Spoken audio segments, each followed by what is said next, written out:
മലപ്പുറം കൽപ്പകഞ്ചേരിയിൽ മകൻ അമ്മയെ വെട്ടിക്കൊലപ്പെടുത്തി 62-കാരിയായ ആമിനയാണ് മരിച്ചത്. മകൻ പോലീസ് കസ്റ്റഡിയിലാണ്. CV അനുമോദ് വിവരങ്ങളുമായി. അനുമോദ്, എന്തായിരുന്നു അമ്മയെ കൊല്ലാൻ ഈ മകനുള്ള പ്രകോപനം? എന്താണ് പോലീസ് പറയുന്നത്?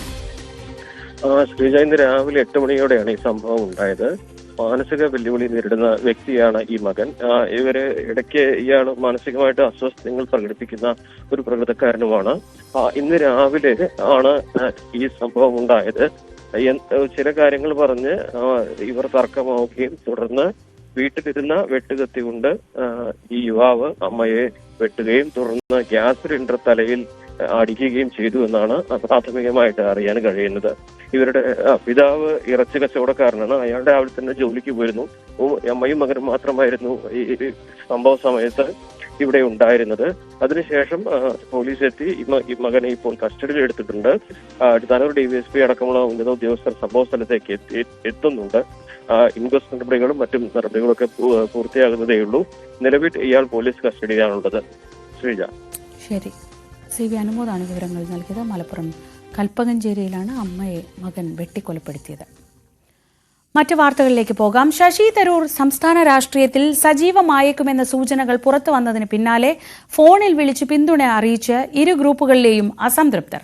മുതിർന്ന നേതാക്കളുടെ ഭാഗത്തു നിന്നുണ്ടായ വിമർശനം അതിര് കടന്നെന്നും തരൂരിനെ രാഷ്ട്രീയമായി തേജോവധം ചെയ്യാനുള്ള നീക്കമാണ് നടക്കുന്നത് എന്നുമാണ് വിമർശനം. അതേസമയം തരൂരിന്റെ ഓഫീസിലേക്ക് മാർച്ച് സംഘടിപ്പിക്കാൻ നടത്തിയ നീക്കത്തിനെതിരെ യൂത്ത് കോൺഗ്രസിലും ഭിന്നത പുകയുന്നുണ്ട്.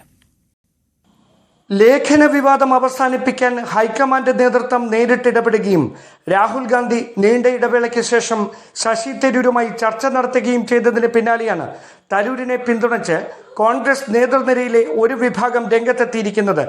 UDF കൺവീനർ കൂടിയായ MM ഹസൻ പ്രവർത്തക സമിതി അംഗത്വം രാജിവെക്കണമെന്നാവശ്യപ്പെട്ട് ശശി തരൂരിനെതിരെ നടത്തിയ പരസ്യ വിമർശനം നേതൃത്വത്തിലെ ഒരു പ്രമുഖന് വേണ്ടിയാണെന്നാണ് തരൂർ പക്ഷത്തിന്റെ വിലയിരുത്തൽ. ഇതിന് പിന്നിലെ ആസൂത്രിത നീക്കം ദേശീയ നേതൃത്വത്തിന്റെ ശ്രദ്ധയിൽപ്പെടുത്തിയതായാണ് സൂചന. അതേസമയം സംസ്ഥാന കോൺഗ്രസ് നേതൃനിരയിലെ ഒരു വിഭാഗം തന്നെ അവഗണിക്കുകയാണെന്ന ശശി തരൂരിന്റെ പരാതിയിൽ രാഹുൽ ഗാന്ധി തന്നെ ഇടപെടൽ നടത്തിയതായാണ് വിവരം. തദ്ദേശ നിയമസഭാ തെരഞ്ഞെടുപ്പുകൾ അടുത്തു വരുന്ന പശ്ചാത്തലത്തിൽ തരൂരിനെ സംസ്ഥാന രാഷ്ട്രീയത്തിൽ കൂടുതൽ സജീവമാക്കുന്നതിനുള്ള നീക്കം ഹൈക്കമാൻഡിന്റെ ഭാഗത്തു നിന്ന് തന്നെ ഉണ്ടായേക്കുമെന്നാണ് വിവരം. അതിനിടെ കൃപേഷിന്റെയും ശരത് ലാലിന്റെയും രക്തസാക്ഷിത്വ ദിനവുമായി ബന്ധപ്പെട്ട് ഫേസ്ബുക്ക് പേജിൽ ശശി തരൂർ ഇട്ട പോസ്റ്റ് പിൻവലിച്ചതിനെതിരെ യൂത്ത് കോൺഗ്രസ് ജില്ലാ കമ്മിറ്റി മാർച്ച് നടത്താൻ നീക്കം നടത്തിയിരുന്നു.